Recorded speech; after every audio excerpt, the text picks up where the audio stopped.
JA supporters and staff, judges, speakers, and students, and other special guests, I would like to welcome you to today's Company of the Year Championship. On behalf of JA Canada, I'm thrilled to be here and grateful for your participation in our event. My name is Liam MacDougall, and I just graduated high school a couple months ago, and I was involved with the Junior Achievement Company program for my final 2 years of high school. We will begin today with a land acknowledgement.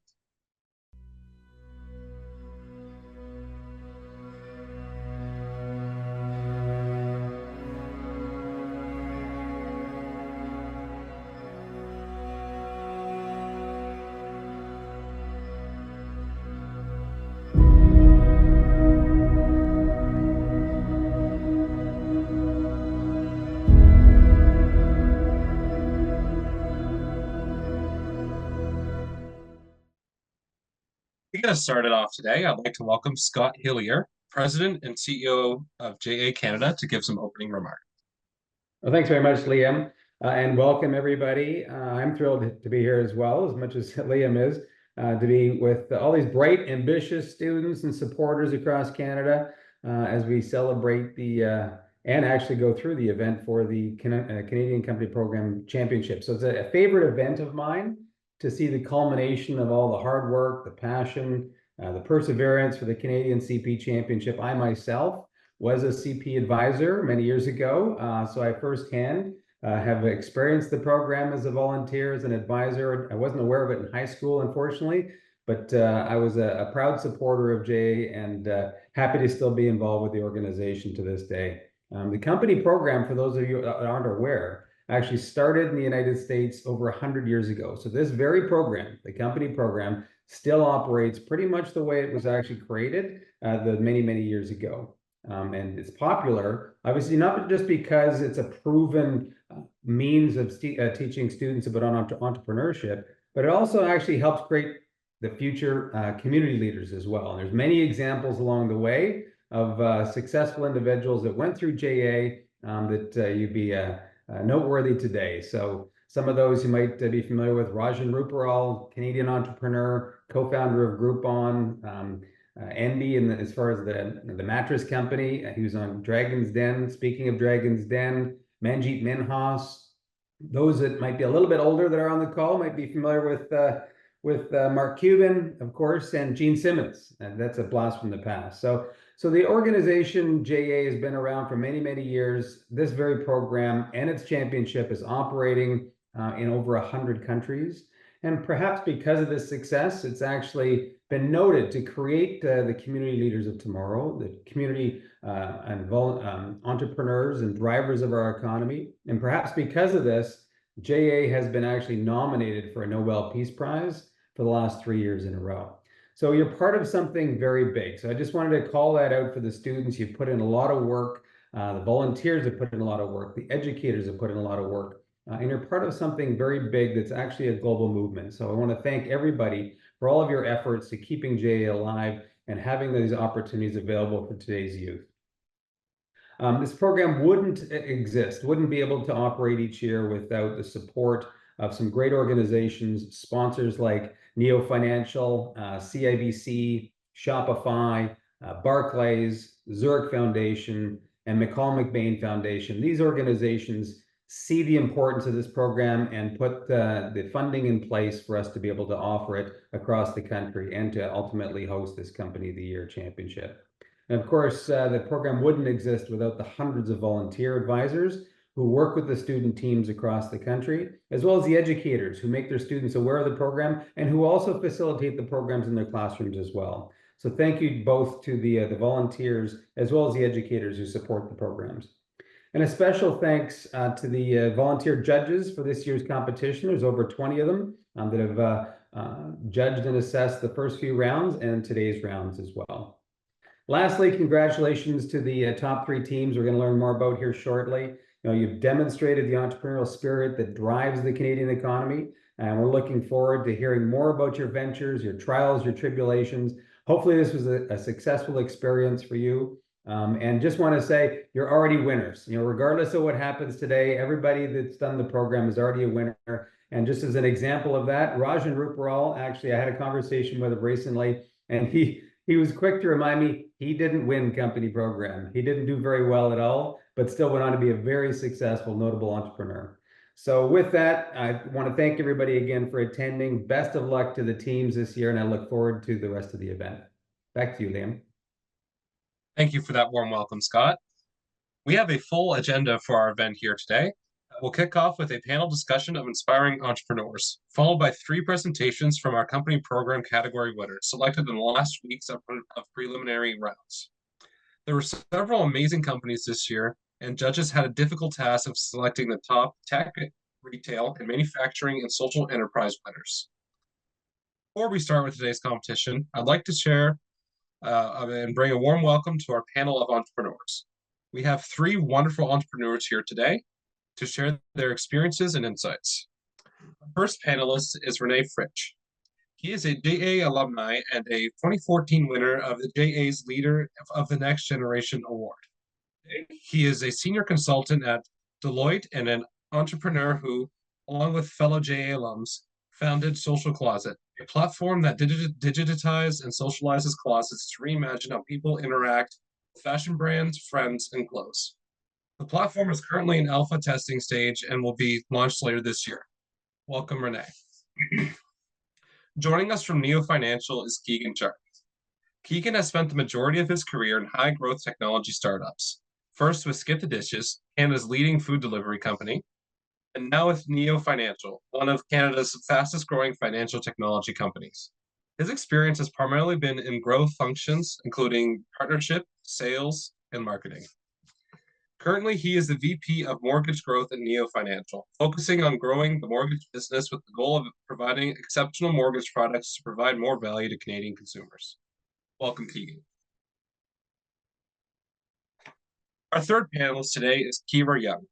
She was born and raised in South Central Los Angeles. She graduated from UCLA in 2012 with a BS in Political Science, a BA in African American Studies / Sociology, and a minor in Labor and Workplace Studies. She is CEO and co-founder of Kira's Shea Medleys, an all-natural, multi-purpose, and vegan hair and skincare line based in Atlanta, Georgia. Kira's Shea Medleys LLC has been featured on Good Morning America, Essence Magazine, Refinery 29, Mashable, Blavity, and so much more. Welcome, Kira. Thank you all for joining our entrepreneur panel today. We have some questions for each of you and look forward to hearing your insights. So first off, I'll ask Rene, as a JA alum, can you share how JA contributed to your JA journey? For sure, Liam, and thank you so much for the warm introduction. I'm so happy to be here in this sort of celebration of your JA journey.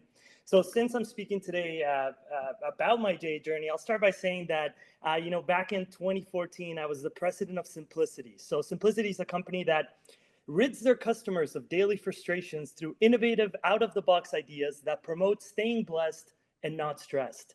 And that's a fancy way of saying we sold really crappily made Dollarama boxes. So that was a little bit of our product. We made it really, really valuable, and it brought a lot of lessons. So I'll talk about 3 sort of key things that contributed to my journey today. The first is the ability to the tools and resources that Jay provided me with. The second thing is a little bit of a Kickstarter, or a kick in the butt, as you can call it, to get started. And then finally, the confidence that it provided me with. In terms of tools and resources, we have first the right skill set. So the ability to public speak, the ability to network, something that I had never done before, and walk into a room of sort of executives, being a high school student, and be able to sort of stand your ground and share your story. So that's a huge, huge skill it provided me with. The ability to sell, manage a project, and manage a team. Huge skills that are required in your entrepreneurial journey. The second thing within tools and resources is the people it connected me with, not only through my advisors and through the various partners that JA has, but also through my founders. So in my journey in entrepreneurship, I've been part of 4 different startups, all with varying levels of success. And all of them have been co-founded with fellow JA alumni. So people from my company program. So look to your right and left of your camera, I guess. And those people that are beside you might actually achieve great things. So you want to stay closely connected to them. Finally, within tools, sorry, I was going to go next point, the ability to get kickstarted. In high school, I really didn't know what I wanted to do. I thought about being an actor. I thought about going into graphic design. I thought about going into, being a public speaker or whatever. And then JA made me realize that in entrepreneurship and in business, you can find a little bit of all those paths. So whether it is designing wireframes, a little bit of graphic design, acting is what you do when you do public speaking. So I found a little bit of everything that I loved in junior achievement. So it really opened my eyes to that. The final thing I'll say is the ability to be more confident. So I realized that if I could sell a really crappy Dollarama box and get a lot of value out of it, I could accomplish anything in life. So those are the three key contributors to my journey. Thank you. And now I'll ask Kyra, can you share some key skills or qualities that you feel are critical to your entrepreneurship journey? Yeah, absolutely. And thank you guys so much for having me. So as far as key skills, I love this question because it's very similar to what Renee said, that in entrepreneurship and in business in general, you can find skills for everything. So as a high school student, like just think about whatever your top classes are right now. English, clearly you have to have clear communication and speaking skills. You need to be able to read. At one point, I wanted to be a lawyer, and honestly, I have to go through a lot of negotiations and documents and non-disclosure agreements within my business. So I'm technically playing lawyer sometimes, even though I do have a higher professional as well. Think about your math skills. Anything to do with math is all about problem solving. When you get into business, that is the first thing that you're doing on the ground, is trying to figure out how to navigate different problems that may come about. And as far as in general, I would say storytelling is probably the most number one skill as far as if you have like a product-based business or even service-based. I learned that my story is valuable, and people want to hear it, especially in today's age of social media. People want to know who you are. They want to know what you're doing in the background. They want to see how your processes are. For me, as I make natural beauty products, I have videos that actually show me in our warehouse, in our kitchen, making the products, pouring in our different ingredients. Like, they want to see those things. So if you have a specific product-based business or service-based business, think about what your story is, think about how to tell it, and then think about how to share your journey with your customers and let them be a part of it. And now I'll ask Keegan, can you share a challenge you faced in growing your own business? Yeah, I think growing any business, whether you're an entrepreneur or working in it, there's going to be more challenges than you expect. It really becomes, if you're trying to grow something, one thing goes well and then the next thing is something surprises you, whether that's, I'm solving problems every day, whether that's hiring and people, partnerships that are falling through, problems with our processes. And currently right now, I think looking at the industry I'm in, Neo is competing against the big five banks. So, our biggest problem to solve and every day is, these banks have been around for 100 years. They have, oligopoly on the market, and they have a customer base very, very established, and they have deep pockets. So I think when you're starting a business, it's always challenging to figure out where your dollars should go to grow. So, right now what I'm thinking about is being in the mortgage space is, I could spend a ton of money trying to acquire new customers, but we'd be broke very, very fast if we didn't do it in a creative way. So, right now, to be able to grow our business and compete against those massive competitors, it's all about taking the problem, knowing it exists, and then finding creative solutions to solve that. So, what is our value proposition that can be better? How can our service be better and differentiated? And how do we acquire customers through different avenues? And one area we've really looked at to solve this problem is through partnerships. So how can we share that customer acquisition cost with somebody and increase that brand awareness so that we can acquire customers at a lower cost with a great product still, without just spending the same amount of money that the banks are. So that's the main problem I'm up against right now and really working through. But I think it's an exciting one, and you can either be energized by problems or you can be exhausted by them. So I see this as a big opportunity, and so does our team, and that's a big problem we're facing right now, to really grow, but not spend money inefficiently. And Kira, I'll ask you again. In thinking about giving back to the community can be beneficial, how has this helped your business thrive? Absolutely. Giving back has been a part of the Scholarship Millie's mission from the get-go. We actually created our KSM Gives Back program, which we are looking to add into a nonprofit. When creating the products, and from where I'm from in South Central Los Angeles, I'm coming from what most would call a disadvantaged background. So we didn't have access to clean products, to healthy natural beauty products, especially when I was growing up. And I wanted to make sure that I was able to give that back to my community once I had started my business. So we give to homeless shelters and clinics.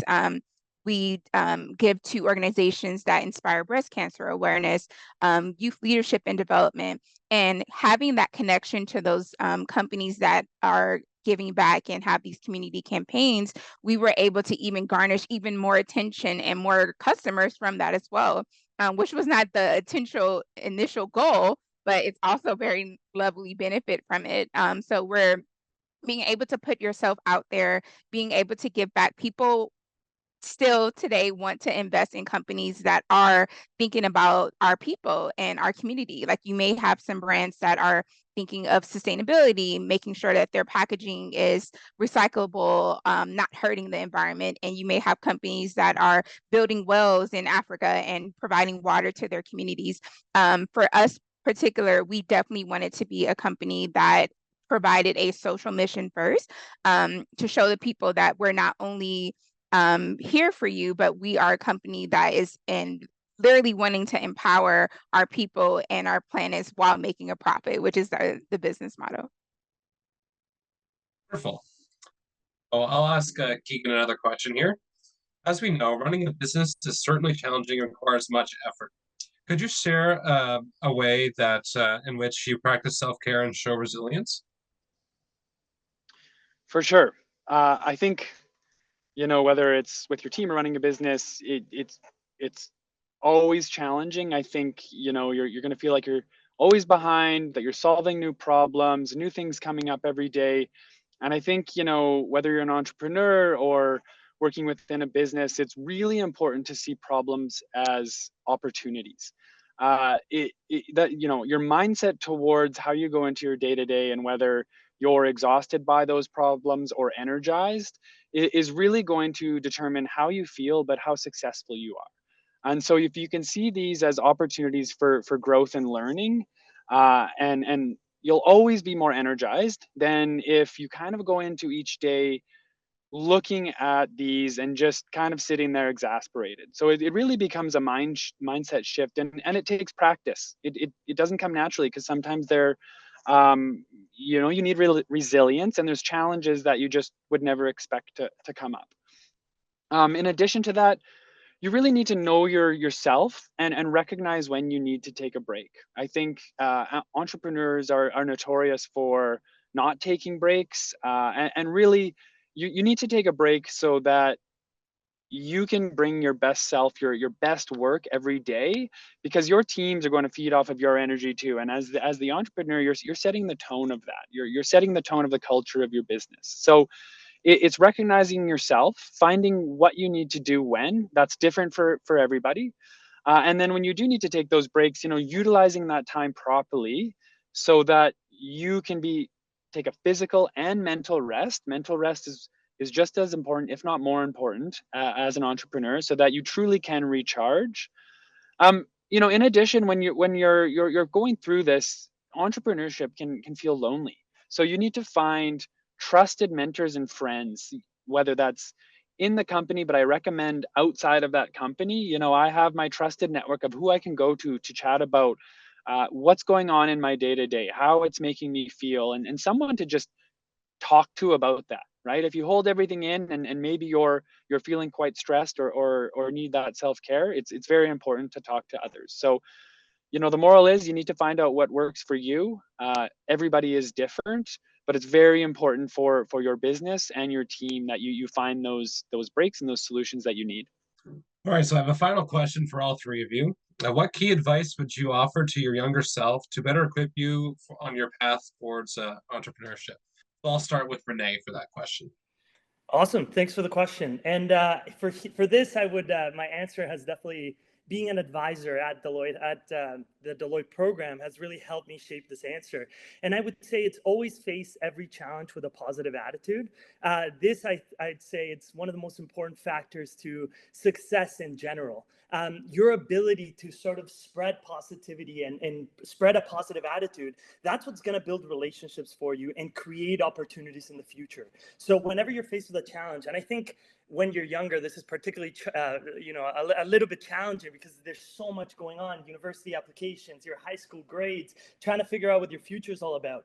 The paths forward are never set for us in stone. We don't know what we're going to do next, but your ability to just keep a positive attitude, keep pushing forward and making things happen, I think that's the most important thing that will contribute to your success in the future.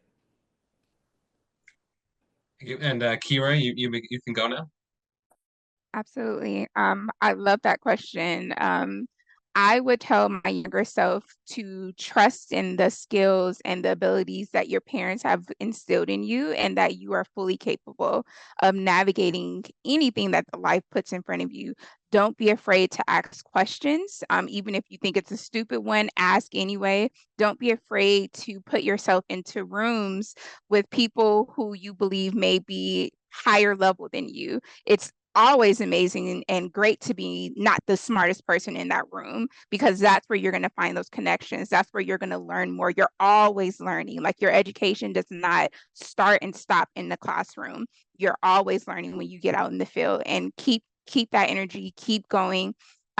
You again have the capabilities inside of you. You just have to go out there and not be afraid to put yourself out there.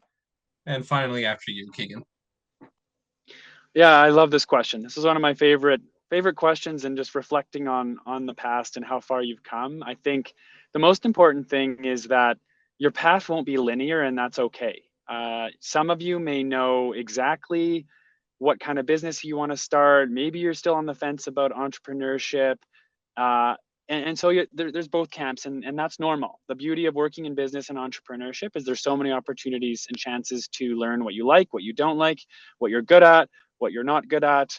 But the most important thing is it's okay that you may not know. One of the main things I recommend is get experience as fast as possible. So whether you're going on this entrepreneurship path, you're going to learn so much about yourself and so much about business, or if you like to find a company that's rapidly growing, that's where you're just going to get to learn the most. You're going to get to wear many hats, whether that's in marketing, sales, operations, finance.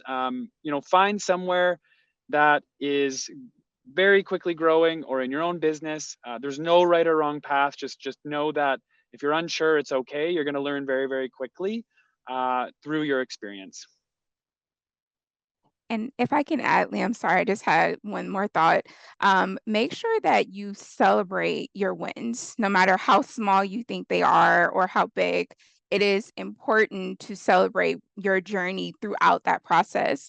I'm a first generation college graduate. I'm a first generation business owner. So everything that I am doing is brand new. So I have to learn how to take time, as Keegan was saying, that self-care, take those moments to relax, but then also take moments to celebrate yourself and celebrate where you're going, and different goals that you have for yourself. So Thank you all to all of our wonderful entrepreneurs for providing some wonderful insight for us all today. We are most grateful that you're able to join us today. And yeah, it was very insightful to hear about from entrepreneurs themselves, how, especially with you, Kira, how what you've done, giving back to your community. It's very inspiring and a very good business model as well. And Keegan, you trying to jump into the mortgage space, I know it must be difficult, but something that needs to be done. And very nice to see some JA alum here with Renee as well. It proves the success of this program. I'm now excited to introduce our judges for today. So first of all, I have Leah Gashi. Leah is currently the manager of National Campus Recruitment and Early Talent Programs at KPMG Canada. Her and her team implement engaging programs, projects, events for prospective and current interns, club students, and new graduates at KPMG Canada. Leah has over 7 years of experience in human resources, student career development, early talent recruitment strategy, employer branding. Whether through advising, coaching, mentoring, or designing innovative programs, Leah is passionate about empowering the next generation of leaders. Welcome, Leah. Our next judge is Brendan Law. Brendan Law is the director of brand at Shopify, where he manages a team responsible for bringing Shopify's brand to life to reach hundreds of millions of new people. In his role, Brendan manages a variety of teams across Shopify, including marketing programs, video storytelling, influencer and celebrity partnerships, social media, and Shopify's professional esports organization, Shopify Rebellion. Welcome, Brennan. Next, we have Alicia Merchant. Alicia is an accountant at KPMG specializing in the oil and gas industry. She has embarked on an exciting journey to obtain her CPA designation with KPMG. She has 2 bachelor degrees from the University of Lethbridge and has experience partaking in multiple case competitions. Our 4th judge today is Trisha Morrow Barnett. Trisha leads the people and values team at Bond. She is a champion of Bond's culture and values, creating conditions for success for our leaders and team members. She is a heart-centered HR leader with 20 years of experience working across multiple industries, including technology and healthcare. Thank you, judges, for your participation today. Following each of the team presentations will be a 10-minute Q&A session with our judging panel. Each judge will have the opportunity to ask 1 question, and additional questions will be asked as time allows. Our first finalist team today is the winning team from the social enterprise category. Companies in this category are focusing on developing a solution to a real social challenge. Welcome team Deckorous from JA Southern Alberta. You can introduce yourselves and share your screen before beginning your presentation. Hi, my name is Emma, and I'm a member of the sales team for Deckorous. Hello, my name is Omar, and I'm the Vice President of Sales of Deckorous. Imagine a deck of cards that not only enriches your game nights, but also promotes mental health and celebrates cultural diversity. This is what Deckorous brings to life. But now you're probably wondering, why cards? Why did we choose this product? And to answer this question, allow me to actually present you with another question. Are you familiar with Pongal? For many of you, you're probably sitting there thinking, no, you know what? I'm not really too sure what that is. Judges, this was the exact same answer that our team had. Pongal is actually a multi-day harvest festival celebrated by Tamils all around the world. But who would have known that? Certainly not me, or most of my other fabulous team members, unlikely not you either. And so this was one of the issues that our product sought to address. Increasing cultural awareness in a world where multiculturalism is so prevalent. But it wasn't just this. It was also the growing mental health crisis that we could all see around us. And so with a unique and universally appreciated product, with a fabulous design, we hoped, and we certainly knew, that we could make an impact through the connection shared over a cards game, with corporate social responsibility at the forefront of our operations. And so this is how it turned out. Our first design was called Live in the Meowment, with each card featuring adorable cat drawings with positive and humorous messages. The second design was a World Holidays deck, so whether it be National Indigenous Peoples Day, Diwali, Eid, or of course Pongal, we had it covered. So for our first design, the focus was on mental health, because numerous studies have shown that cats help reduce stress and anxiety. In fact, the American Psychiatric Association had a poll where 86% of respondents reported just that. As for a second design, the focus was, of course, to promote cultural appreciation. And so with these 2 designs in hand, we hope that every shuffle of the deck, every magic trick, and every single card was more than just a form of entertainment, but a bond. Judges, it was bonds that we hope to give birth to, whether that be bonds of improved mental health or bonds of cultural appreciation and understanding. And so, of course, our commitment to corporate social responsibility had to extend into every single step of our production process, whether that be our design that minimized ink, optimized dimensions, and reduced waste, or our recycled cardstock for materials, or, of course, our quality control that ensured that every single card was up to standard. Ultimately, this all goes to show that our biggest strength was our involved production process, because judges, We made a competitive product, not just among other JA companies, but within the playing card industry itself. Our usable and durable cards are comparable to those of a Maverick convenience store. And so one of the first challenges that our team encountered was the misalignment of our card designs during printing. It caused a significant production delay, which put a lot of pressure on the team to correct the issue and ensure our vision could still come to life. Printing, laminating, cutting, and quality checking each card was a time-consuming process, and it required diligence and optimization to meet our deadlines and prepare for the trade shows. To address the misalignment, our team promptly dedicated significant time to ensure the cards matched and were of high printing quality. To streamline the time-consuming card-making process, we arranged production meetings, and to make it more fun, engaged in entertaining word games, ordered food, and more. So these are some of the photos from one of our production meetings at Central Library. These meetings not only improved efficiency, but also strengthened the bond among team members. Despite the initial setbacks, the dedication and perseverance of the team paid off. These experiences provided us with opportunities for growth and taught us the value of resilience and teamwork. And so to create brand awareness, we turned to social media. Our aesthetic Instagram and TikTok posts highlighted our commitment to offering eco-friendly, high-quality cards. At trade shows, we set ourselves apart by implementing a distinctive marketing approach. We introduced card games for discounts and magic tricks as interactive ways to effectively draw attention to our product.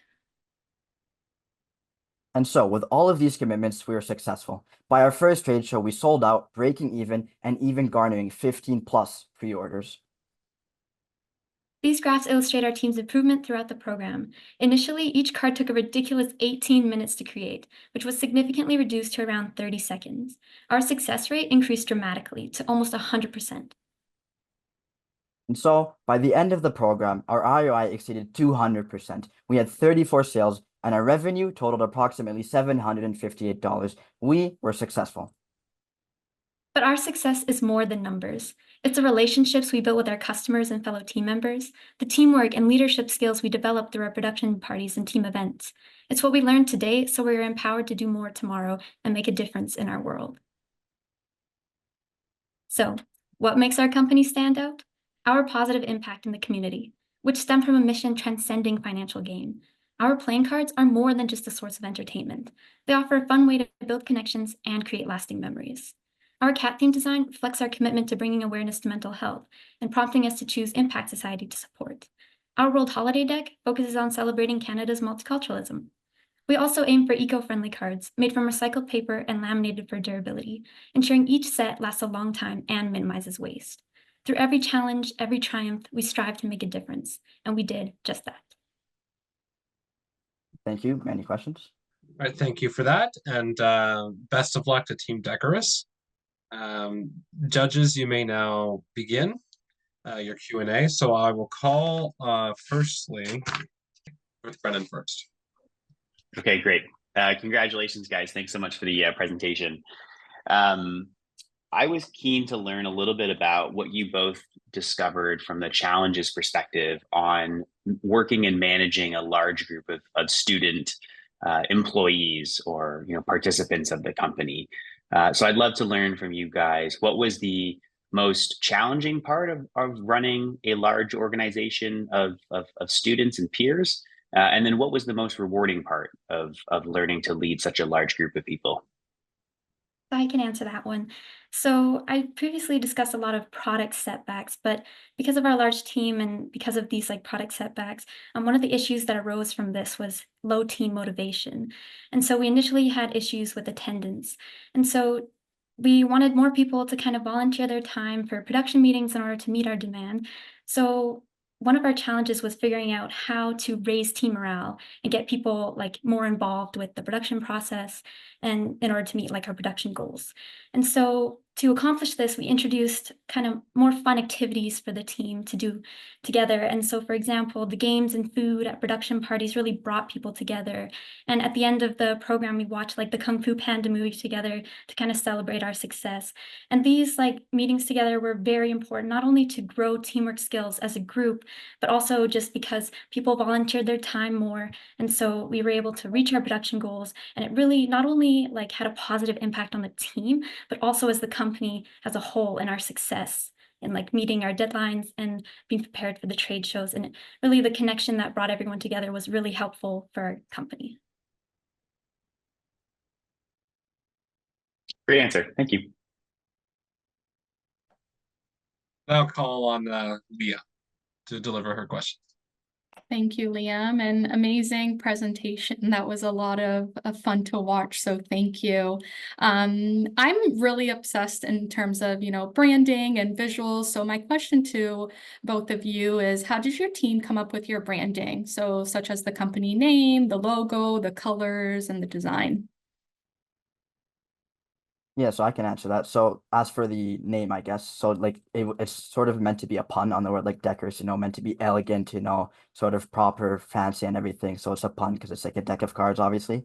And as for our design, I think we really just started with we want to give our customers the best possible design, but also a unique design. So we didn't want to, copy a design that, most deck of cards use. We wanted to make our own unique design. And so we had meetings where we were like, what do we want to present our customers with? And so ultimately it was sort of just trying to figure out what the best sort of idea is. And from there, we kind of met as a group, let's start by designing this on, Canva or whatever it may be. Maybe we can get some hand-drawn things. And so from there, we kind of just got the, ball rolling in order to produce the best possible design. And we think, we did something really well because the product, lots of our customers told us they really like the design and everything.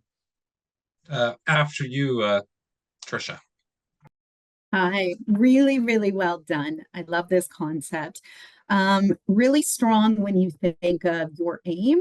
It was increasing cultural awareness as well as addressing the mental health crisis. And you use that for your basis of how you built your company. You can see that you've done it. One of the things I want to ask you, though, is on decision making. So you talked about some of the setbacks the team has had and the learnings there, and that's natural for any company. But I also know that as you make decisions, it seems like you look towards a consensus approach for decision making, which has its benefits, but it also has its drawbacks. So when you think of maybe some of the hard decisions that you had to make as a team, what would one of those decisions have been, and how would you maybe do it differently? I think one decision that really stands out to me is when we were first starting out, right? Obviously, with our mission, we also want to be sustainable and innovative. And so, as part of sustainability, we wanted to get recycled cardstock, right? But when we went to purchase cardstock, we found that recycled cardstock was much more expensive than, non-recyclable cardstock. And so, it's sort of a decision that we had to make. Do we, settle for the cardstock that's cheaper, but ultimately it's not really in line with our sustainability goals, or do we buy the recycled cardstock? And ultimately, it was a really hard decision to make because we had to get the whole team, what do we want to do? And ultimately, we did decide on getting recycled cardstock, and it was through consensus. But obviously, it was after a long time of discussion. What do we want to prioritize and everything. And I think at the end of the day, it really because it aligned more with our goals, it motivated us, and ultimately we're successful because of it. It didn't really have the drawbacks that we were imagining. And so I think that was a decision that was really difficult to make, but with the right attitude, the right mindset, and the right decision-making process, we were able to be successful. And after you, Alicia, for the final question. First of all, guys, amazing job on the presentation. I love the color choice you guys did, especially when it comes to branding. I believe, especially as you said, for social media purposes, I think that's a great way to attract your customers.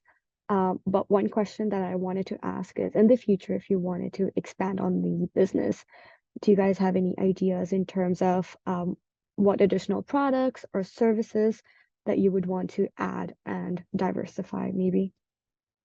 I can answer that one. So we actually had quite a few ideas on how we would expand our company. And so we had a couple of different kind of sections that we wanted to improve on. So one was the product. One was kind of like the roles in our company and team connection as well as marketing. So for example, the roles in our company, we would love to have more production members or people involved with the production team, and also a sustainability and community leader to focus more on ways that we could positively impact our community and find ways to source more sustainable materials and contribute to the community a little bit more, as well as like the environmental part of it, and also like track our impact as well. And we would also love to have like a graphic design team that could do like market studies and create new designs based on kind of what the public are interested in and all of that. So for our product as well, with these like graphic design managers and everything, we love to have a wider range of design so we can appeal to a wider range of like people and expand our target market. And so another thing that we wanted to focus on was team connection. And so having more fun events to kind of bond the team together, work on our teamwork skills. And if once the team is like, bonded together, communication is easier. It's easier to work together in like a large group. And also for the marketing part of it, we love to, because we have a short time as a company, but we'd love to like expand our marketing so we can appeal to more people and kind of create brand awareness. So posting like more on our Instagram page, maybe even going on Facebook and kind of expanding to that. And so just like having more products that appeal to a wider range of people, more people to focus on like community and sustainability and tracking it, and just like more graphic design people to work on those products, and then just marketing it so more people are aware of our brand and then how we're like impacting the community. Perfect. Thank you so much. We have time for a few more questions. So after you, Brennan. Sounds great. I'm curious on the marketing front, which marketing channel was most effective in helping you guys communicate the story behind your business, not necessarily just generate sales? So sorry, you go. Sure. So I think I'd say it was sort of our website because it had a combination of everything. And as a matter of fact, we had one of our cards, right? Like had a QR code to our website. And so, our customers could scan it. They could go onto the website and they could find out more about our mission. They could read about every single holiday. They could read about our design choices, why we chose it, our mission, what we're trying to do. And it was sort of just a way to, and sort of making the most impact. I think it was most successful because our customers could really read more about, why we were doing this, not just why we wanted to sell our product.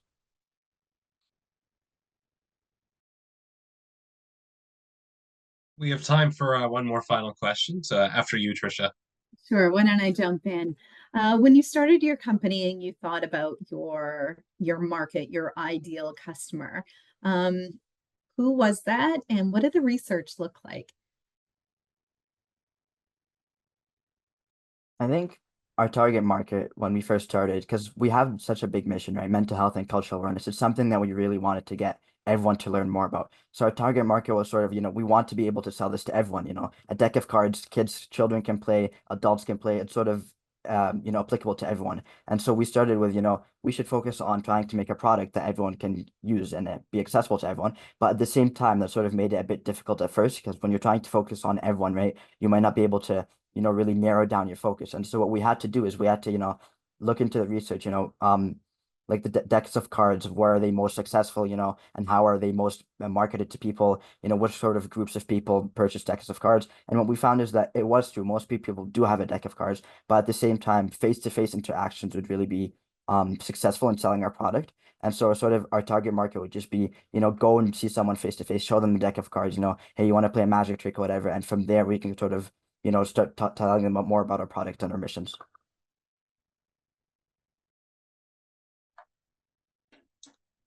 Thank you, judges, and thank you, Team Deckorous. While we give our judges a few minutes to make their notes in preparation for our next presentation, we have a JA Alumni video to share. Last year's Company of the Year champion was Team Wonder and was also a social enterprise category winner.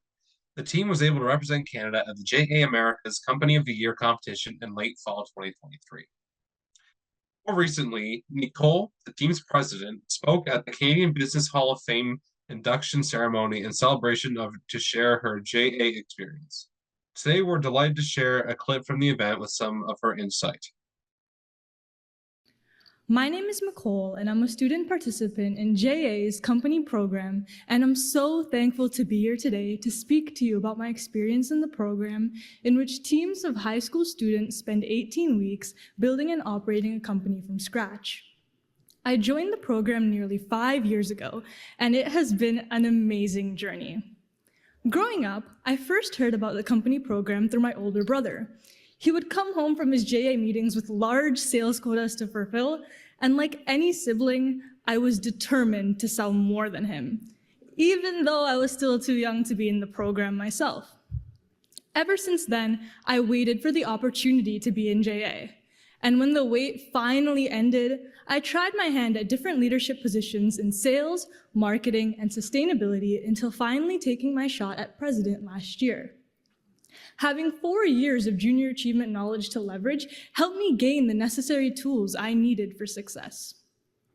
During my time as president, our company, Wonder, created bracelets that were more than just accessories. They were symbols of our planet's wonders. Made from recycled glass and lava beads, each bracelet represented a unique part of our world. From the tallest mountains to the deepest seas, our wonders represented Mount Everest, the Coral Sea, the Amazon rainforest, and the Sahara Desert. But what made these bracelets truly special was our partnership with 5 different nonprofit organizations. With each sale, a portion of the money went to the associated charity dedicated to preserving the theme of that specific bracelet. We ended up with a 230% return on our investment, with 15% of our revenue donated to our charities. Our efforts didn't go unnoticed. In Central Ontario, we won the Company of the Year and Social Enterprise Award, the Gary and Joanne Remy Award for Best CSR, and the Team Challenge Award. After winning the title Canadian Company of the Year, we proudly represented Canada at the international level in Argentina. I remember sitting in the plane on the way to Argentina and seeing the Amazon rainforest, one of our wonders, below us, and realizing how far we had come. As one of the top 20 teams in the Americas out of over 4,000 teams, it was a joy to represent Canada on the international stage. This once-in-a-lifetime opportunity changed my life. I made so many new, lifelong friends from different places and learned a lot about innovation. One of my new friends from Uruguay and I were talking about our JA experience, and he told me, "I never thought that JA would take me to Argentina talking to some Canadian in English." Laughing, I agreed. I never once thought that I would meet so many people from all over the world. And I think this really goes to show the universal company program experience and the limitless opportunities JA gives you. I think Nicole definitely spoke to how JA can be so impactful, even in the short term, let alone the long term. The skills and everything you learn through JA and through the company program more specifically are very transferable, and can take you on to do great things, like we saw with Nicole. The second finalist team today is the winning team from the technology category. Companies in this category are focused on developing a technology-based product such as an app, interactive website, or a game. Welcome Team Tappy from JA Central Ontario. You can introduce yourselves and share your screen before beginning your presentation. Hello. Okay. My name is Alex. I'm the VP of Sales. Hey everyone, my name is Shogo and I'm the president. And my name is Celine and I'm the VP of Marketing. Imagine a vibrant world where every corner reveals a new adventure and innovation, a society full of hidden gems, independent creators.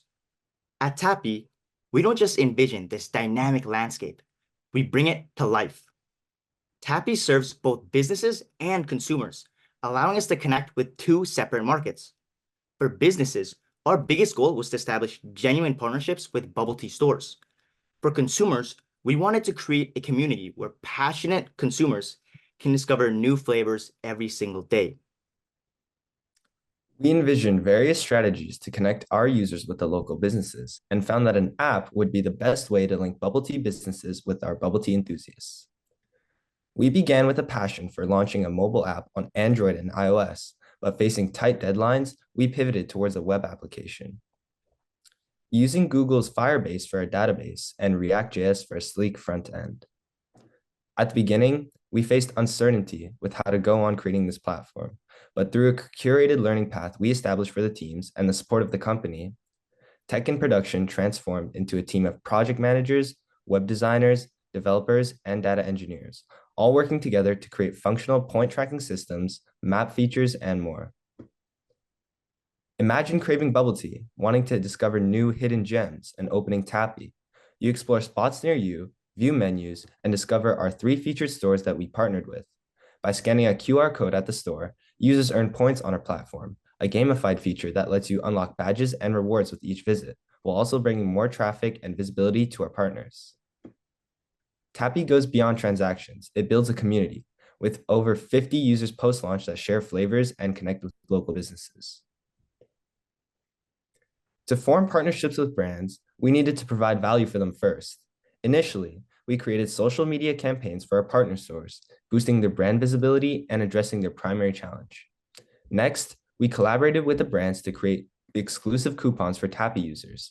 This strategic partnership, combined with the point eligibility of partnered brands and the prominent Tappy marker, led to a significant increase in foot traffic for these businesses.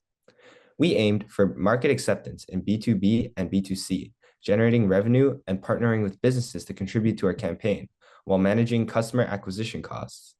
We reached out to 25 businesses on Instagram, utilized in-person and digital outreach, achieving an 11% conversion rate in digital efforts. With a few more months of sales, this could definitely grow to a larger scale. These unique business protocols allowed us to stand out from other businesses and showcase the potential of Tappy's business model. In terms of our marketing efforts, which we had a TikTok and Instagram page for, our success was fruitful. Our highest viewed video stands at 1,300 views. We also amassed a total of 105 likes on our content. Our Instagram had the most engagement out of any of our marketing mediums. We had a reach of more than 1,600 accounts and engaged with over 1,000 users. We also had a consistent account growth rate of 130%. Our posts received consistent likes, and we could tell that there were repeat users as well as new ones every time we posted. We used our Instagram account to do outreach to bubble tea businesses by direct message and were able to partner up with multiple businesses through this method. On our app, we were successfully able to get 50 people to sign up. During this program, Tappy cultivated rich B2B relationships, achieved high scalability, and developed a versatile business model that could be translated to any other niche with great success.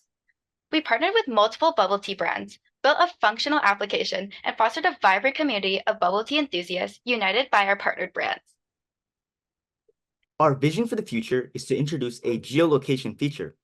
This enhancement will not only simplify finding hidden shops via GPS, but also emphasize local recommendations, ensuring a more personalized experience.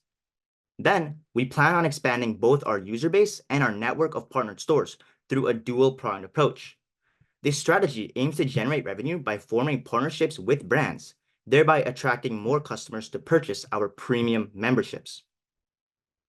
At Tappy, we believe in a world where every local business is able to connect with passionate consumers through technology, promoting success on both sides of the table. And as the 2023 to 2024 Junior Achievements Company Program comes to a close, we truly believe that Tappy was able to stick to those ideals, creating a more connected community full of hidden gems and independent creators. And I'll now call upon Brennan to begin questioning. Thank you. Congratulations, guys, on a great presentation and also, a testament to building a web application in such a small period of time is very impressive. One of the challenges a lot of technology and app-based businesses face is the decision to sort of move from that beta to general availability stage. And I think in your case, because it's so rooted in a geography in particular, I think it's Toronto you mentioned to start. I'm curious for you, what would you use as a signal to know when it was the right time to expand beyond Toronto into a future market versus continuing to focus on recruiting new users and shops in the Toronto market specifically? Oh, that's a great question, Brennan. And that's something that we really want to think about in the future. And so one of our plans for this is to, as we showed you before, our plan is to both bring more consumers in to our platform while also signing with more partnerships.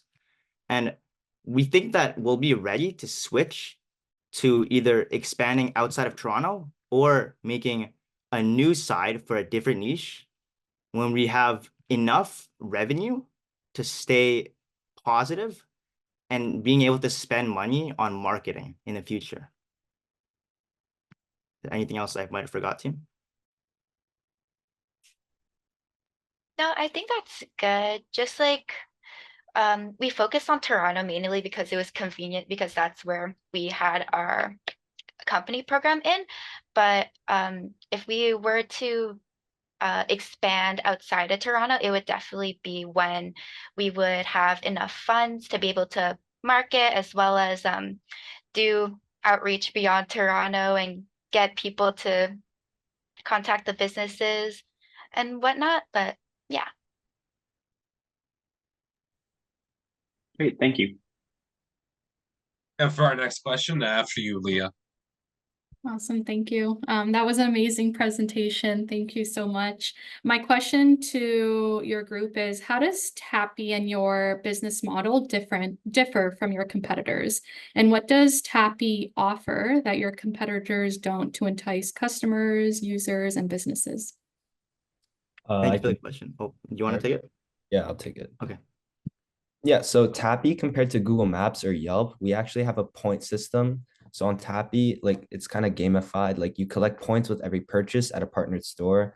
And when you collect enough points, you can earn gift cards to your favorite stores or different discounts. So like imagine you're a regular at Kung Fu Tea, which is a giant franchise in 60 countries, but you want to try Nut Tea, an actual like small local bubble tea place, a newly open location. If you decide to go to Nut Tea, you have to pay in full, while you have a 50% discount at Kung Fu Tea with their loyalty system. With Tappy, you would actually have the option to go to Nut Tea and use the points stored on your account to get the discount there instead. So yeah, like Tappy points also differ from store point systems because they can be collected at any store, which means you're not locked into like one loyalty system with one franchise when you want to collect points. So this allows you to explore around and like try new small businesses while still keeping those benefits that you wouldn't normally get. Yeah, and could I add on?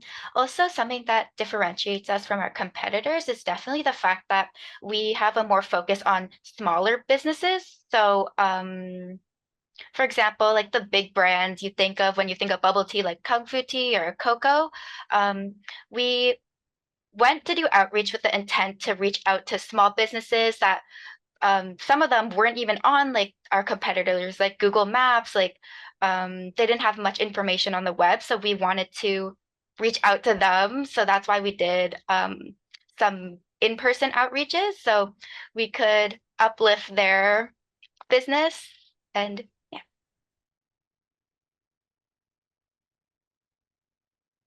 Thank you. We're on to Trisha for the next question. Great, thank you. Really well done on the presentation and business idea. Congratulations on your success so far. I do love hearing about the loyalty system and the gamification there to expand the growth of your businesses within their own current base. So that's great to see, and also bringing on new customers as well. You had mentioned your aim was small businesses. And so I envision in the future with your help, they are going to grow into larger businesses. How do you think you're going to scale your business as well? Okay, I guess I'll answer this one. Okay, yeah. So we would like to grow our business in alignment with the businesses that we partner with, because in the end, if we don't provide value to the businesses that we're partnering with, they won't partner with us. And at the same time, customers won't join our platform. So our biggest aim, if we want to expand our business, is to just provide better service and better benefits to the stores that we partner with. Because the more stores we partner with, the customers will see that there's more partnered stores on our platform, which will then drive them to buy a premium membership, giving us revenue and giving the stores that we partner with more clientele. Thank you for the question, Trisha.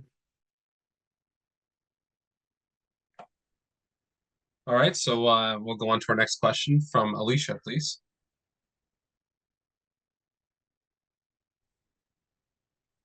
Hi there, guys.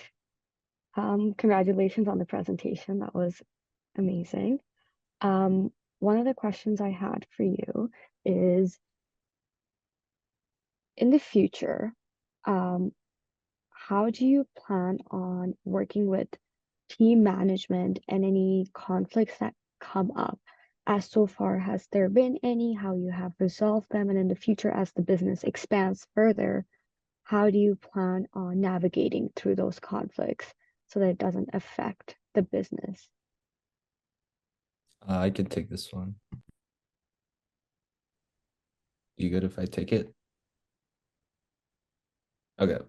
Yeah, so how our like leadership and teamwork was managed in our company, like we were kind of all hands on deck. And like if the dev team needed someone, like there was always going to be someone who would accept the challenge. And like we had a one team approach. We didn't really care about departments. So if it was necessary, everyone would be in tech. And if it was necessary, everyone would be in sales and like etc. Like we would all work together, you know, like as like one big team kind of. Yeah.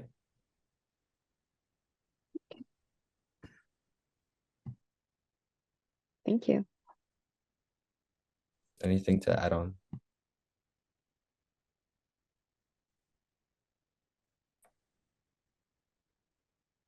In that case, then, Brendan, you may ask another question.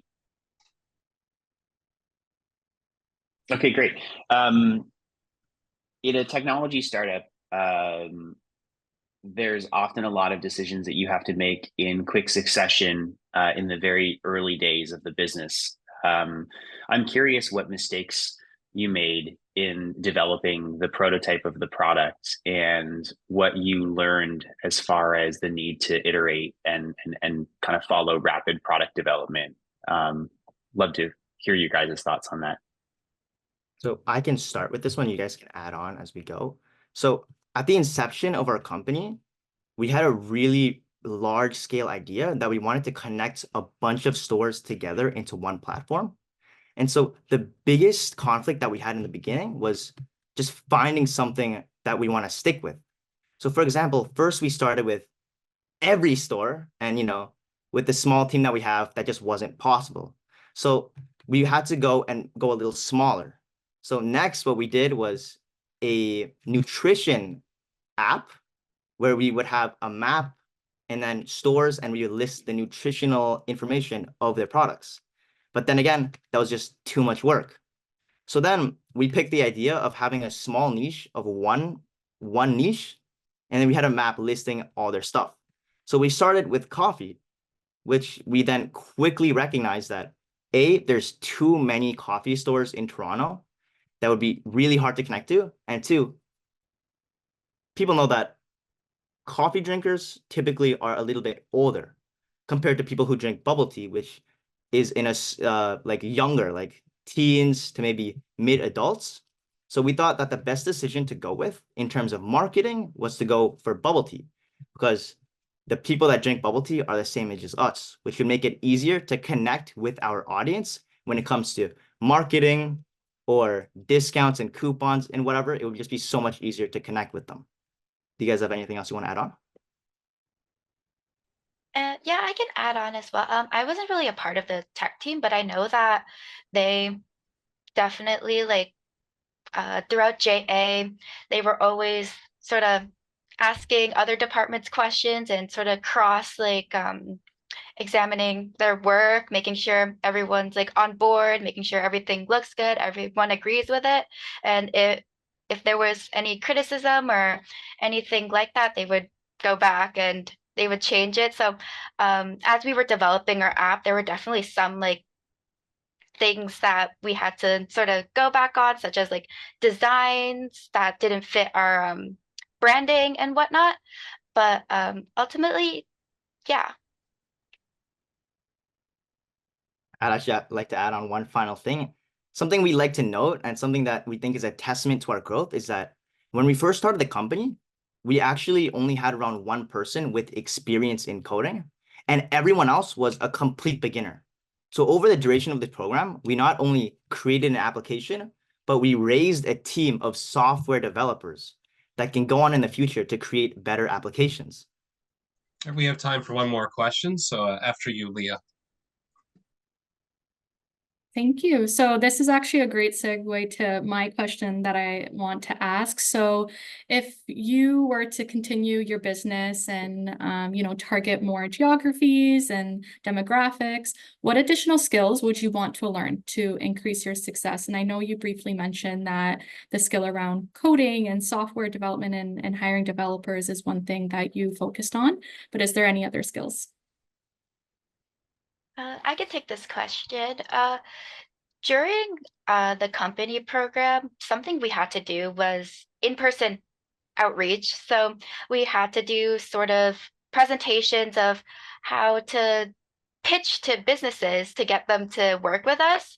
I think if we were to continue, I would definitely put in more effort into building that sort of sales pitching skill, as well as just like everyone else to make sure that we could secure more businesses on our team. I'd also like to add on here. Yeah, so I think that another thing that would help us scale in other geographies would kind of be like paid ads. We didn't really do paid ads, and like I think a lot of the team like wishes we did. Like we just like we didn't really know how. So like I think if we had like actual experience, like we had the skills to like use paid ads properly, I think that would like help us scale like immensely. Final point I'd like to add is that since we had such a small team, we couldn't really give the stores that we partnered with our full attention. So if we were to make a bigger team, we'd like to have at least one attendant per store that we partner with, so we can give the stores a more personalized experience when it comes to working with us. I think that worked really well because as our company grows, the cost connected with stores partnering with us would also increase, which means we would have to do a better job with supporting them as a company. Thank you. Thank you, Gene. Thank you, team, and thank you, judges. That concludes our Q&A round. And while we give the judges a few minutes to make their notes, I'd like to take this opportunity to share some information about the Best Store Builder of the Year award. Through the generous support of Shopify, our national e-commerce sponsor, JA Company program teams across Canada have had the opportunity to set up Shopify stores as they build their businesses and sell their products.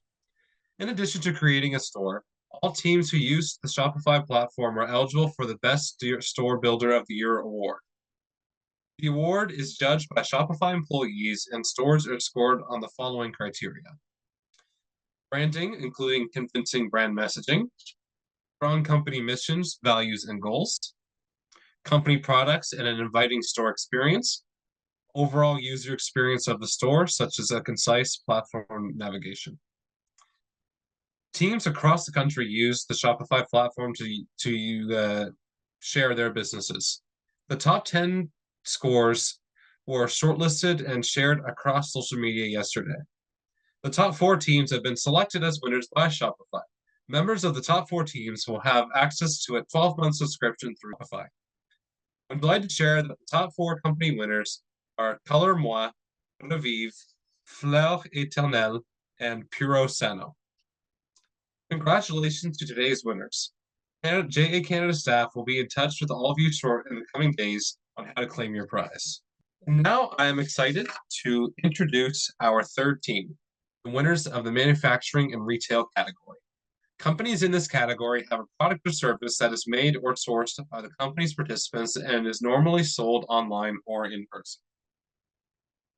Welcome Team Chirper from JA Manitoba. You can introduce yourselves and share your screen before beginning your presentation. Hi, I'm Emerson. I was a member of the Chirper production team. And I'm Nora. I'm also a member of the Chirper production team. Okay. All right. So as we said, we are from Chirper. And we're just gonna tell you a little bit about our company.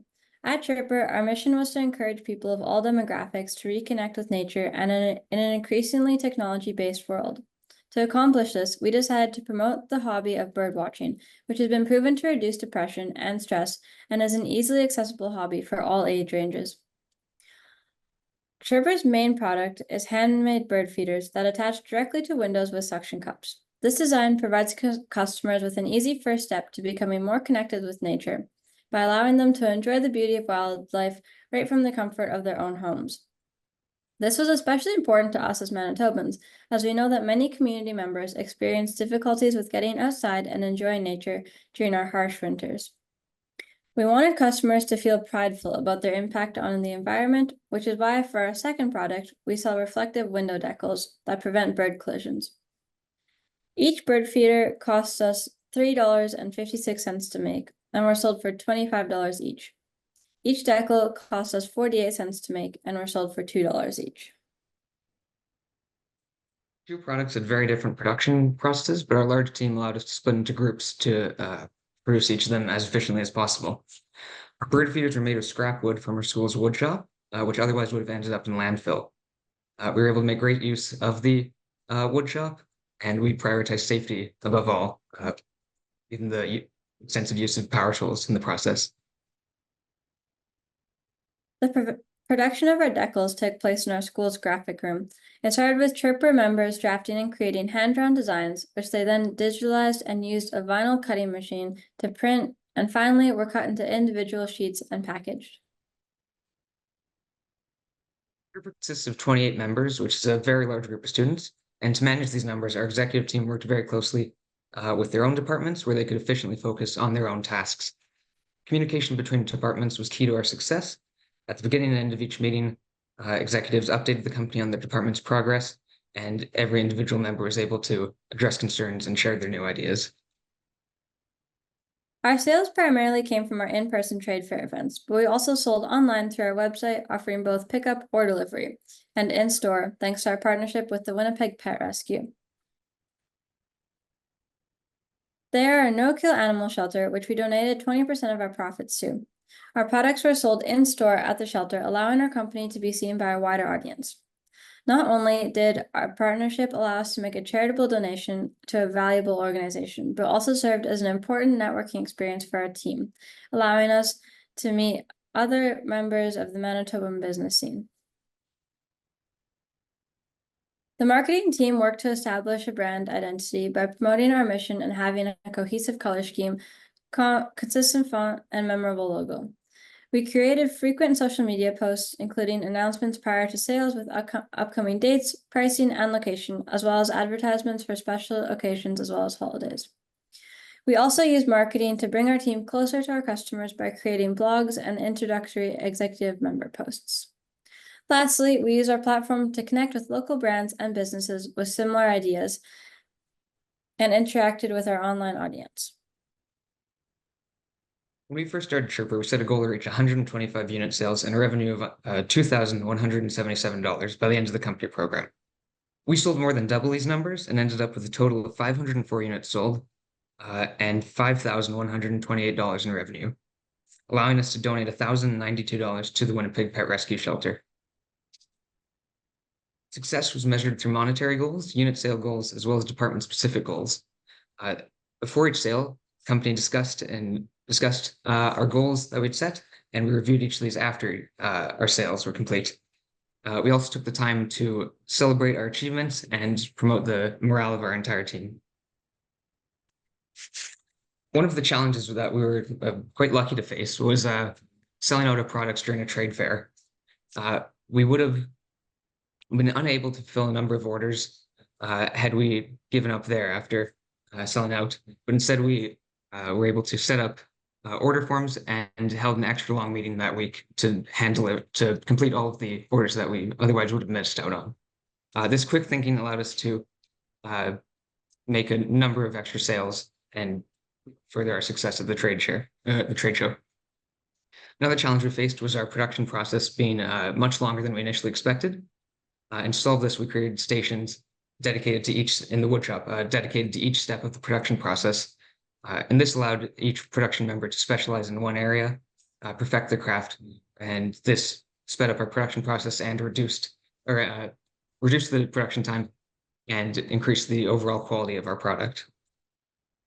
Overall, Chirper was a successful JA business program, great learning experience for a great learning experience for our entire team. Pardon me. Thank you for listening to our presentation. Do you have any questions? Thank you, Team Chirper. And after Brennan to kick off questioning. You know what, Trisha, I'll throw it over to you because I think you have one lined up. All right. Really, really well done on the presentation. I love the idea behind this. The design is beautiful of the bird feeder, so I commend you on that as well. When I think about the questions, you had shared with us the cost to make each unit, the bird feeder as well as the decal, and then the prices that you sell it for as well. How did you think about your pricing strategy? What went into that?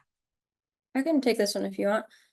We did a lot of like research on what other companies around us were selling bird feeders for, and just comparing to make sure that we were selling them for something that people would find reasonable while also making a profit. Trying to make them affordable for everyone, as we wanted this to also be something that was accessible to everyone. The decals as well, we did research on what people generally found was a reasonable price for them. Could I add into that?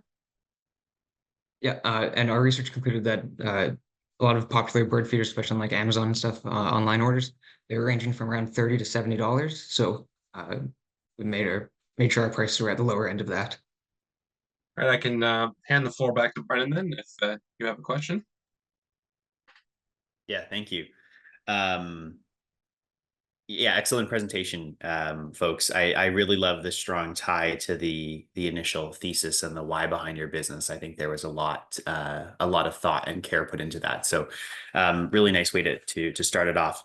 I was surprised to see during the presentation that you had actually taken the opportunity to launch not one but two products, and I'm curious if that created unintended complications when it came to the production process that you talked about, or if it helped you in an unexpected way as far as which product ended up selling more in the end versus which one you thought was going to be more popular before you started the business. So would love to understand the decision that went into selling two products and what you learned from that decision later on. Sure, I can take this one. So as I said earlier, the large size of our group allowed us to really focus on making sure each product was as good as possible. So that was an important thing there. And we were able to dedicate first a lot of time to the bird feeder design. We went through a couple iterations of that. And we also had a separate team working on the decals to make sure that they worked properly. And what we found was that selling the decals individually was actually a really smart decision, because a number of people just purchase those individually in order to support our business, even if they weren't willing to buy a full bird feeder. So all in all, I took a look at the numbers.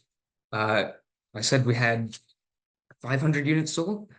I believe around 200 of those were actual bird feeders, but we also sold a lot of decals as well. People are willing to buy those individually so that they could support our business and our donations to the Winnipeg Pet Rescue Shelter. And for our next question, after you, Leah. Thank you. Amazing presentation and product. My question for you, so you shared that you've shared around or provided 20% of your profits to Winnipeg Pet Rescue. What made you choose that specific charity that you decided to collaborate with? And do you have plans to share your profits with global charities as you expand, or will you focus on Canadian charities? I can take this one. The Winnipeg Pet Rescue was our choice because we wanted something that really like connected with our business. And so having like bird feeders and pets, they just went hand in hand. And we thought it'd be something that people who are buying bird feeders would also resonate with having went to a pet shelter. Obviously, we would love to connect with larger charities. So yeah, that's for sure something that we'll look into as our business grows. And after you, Alicia. Congratulations, guys, on the presentation. I believe the idea is very unique, and it definitely attracts a niche community who are into bird feeding and want to explore the nature further through indoors. One of the questions I had for you guys is, your target market is mostly middle-aged to seniors. As often it happens, websites are not the strongest approach in these processes for seniors. How do you plan on navigating through that? Do you believe in-person sales pitch would be more beneficial for you Have you looked into maybe going through senior homes and trying to pitch it over there to attract that audience further? I have to take this one then. Well, we first off, I think our website, it was designed very made to be as easily accessible as possible, very intuitive interface. We had our vice president of tech who designed the website has experience in doing this, runs his own business separately, and so I'm really happy with how the website turned out. So I think that helps the accessibility there. But also we were able to make a lot of sales through word of mouth. We had a great advisor team that was spreading the word about our company. And of course our in-person sales with the trade fairs and the Winnipeg Pet Rescue Shelter helped appeal to especially our target demographic, but also just more broadly. Yeah, saying offering more ways we can expose or show our brand to people. Get our message across in that. We have some more time, so after you again, Brendan. Okay, sounds good. I was impressed with the focus on your social media marketing, and as I was kind of squinting to see some of the slides there and some of the posts, it was fun to see how you had built campaigns that targeted very different demographics. And I think to the last question, you have such a wide variety of potential customer, from very young individuals, going back to the mission that you were talking about, and why getting them interested in the hobby of bird watching was important to seniors who may buy this product as well. What did you discover about your customer base when you look back on the people that made those 500 orders? Were there anything, were you surprised by who ended up being your actual customer versus who you thought was going to be your initial customer? Or did it fall generally in line with your expectation? And if so, what did that typical customer end up looking like for you? Yeah, I think we did pretty good at getting like a whole demographic of people. This is like a pretty, it's a product that can be sold to like, younger kids who like watching birds, and then of course like to the elderly people who find that interesting as well. And so I think we really did get a lot of different people buying our product, especially through word of mouth in our school. We were able to like get people to talk to their grandparents and their parents and their younger siblings. And so I think the average person really varied, and we had a lot of people interested in this product. And we were able to promote it a lot of different ways through like social media, as we said, and then also in person. And this just created a lot of different people coming to buy our product. We have time for one final question. So after you, Alicia, this time. Thank you, Liam. I guess my question for the team would be, in terms of the team dynamics, how did you guys navigate with each other in coming to consensus of a decision-making process? Well, first off, we had very strong leadership from our president and all our vice presidents, really. But we spent time reaching consensus in all aspects of our business. We spent a few meetings, of course, planning our products and electing our president and vice president. And everyone got a fair, equal chance to present their ideas for what our product was going to be, and offer changes and suggestions.